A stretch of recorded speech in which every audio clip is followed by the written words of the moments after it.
Well, the congregants of Pasadena Jewish Temple and Center held services at a nearby school over the weekend after its 100-year-old campus were destroyed in the Eaton fire. While it has plans to rebuild, its leadership is facing more immediate issues. 15 of its families lost their homes to the fire, and it's working to support all its members physically, of course, as well as emotionally.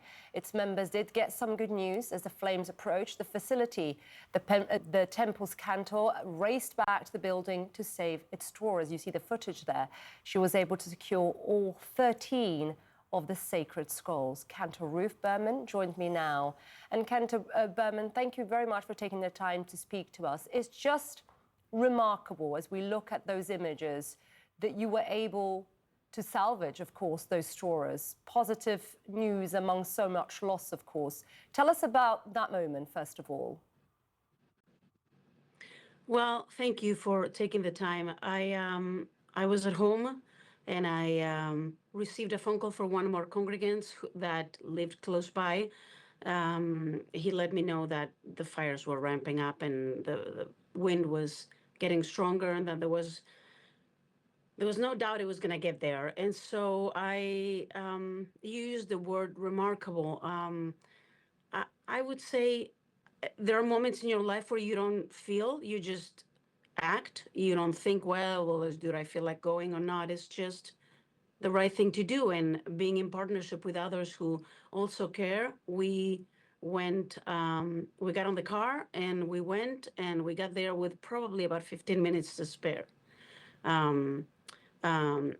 Rabbi Grader, who was who's the former rabbi of our community, was there to help. One of our staff members, Robert Jr., was there, and they were able to help bring all the Torah scrolls to the lobby.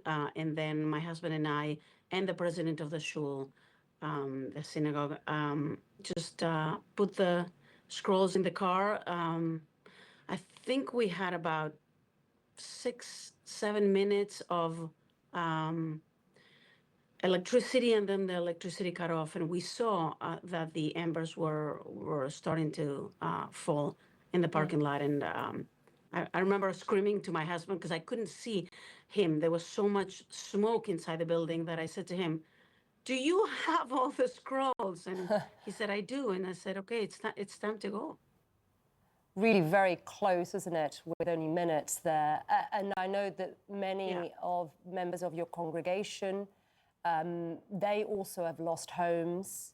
How are you supporting them? What is being done in terms of community level to support those families? How are they doing, first of all, Cantor?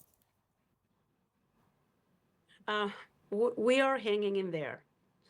At this point, we know that there are 22 family units who lost their homes, and we know of another 9 who are not sure because they're not allowed to go back and check. It is very sad to think that we really know what it feels like to be in a hard situation. I mean, because of our history, or Jewish history, we know how to support one another. We know how to become resilient and strong and work as a team and give love and attention because we've been in that situation before. This happens to be because of a natural disaster. It is not actually the first one to our congregation, but it is the first one that does this kind of damage. And I think our congregants are leaning on one another. We've made my senior staff, my executive director and education director, working closely, very, very closely with the lay leaders. We made a spreadsheet of everything that we know about each one of our congregants, and we're reaching out. We have a great support team, and we're loving each other and reassuring one another that this happens and there's no reason to ask why, but rather how we're going to go about it, and we'll be okay. And I understand you had held Shabbat at a school over the weekend. How was that moment? Oh, man, that was awesome. The Mayfield Senior School was just unbelievable. It's the best the best of human traits when people reach out and they don't care about anything else but just giving you a hand. They opened their facilities. They made sure that we had every piece of equipment that they could possibly give. They were there during services. We hugged and we cried together. It was awesome. Our community really needed to be together, and they just came to the rescue. It was wonderful.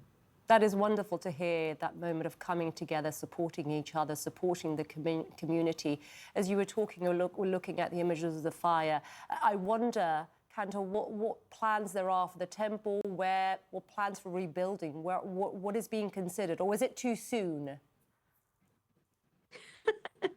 We are currently focusing on finding a permanent-ish place for the next probably years.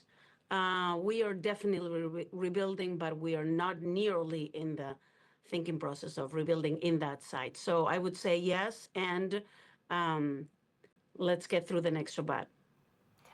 Cantor Berman, really appreciate you taking the time to speak to us. We wish you, of course, all the very best of luck. Thank you. Thank you.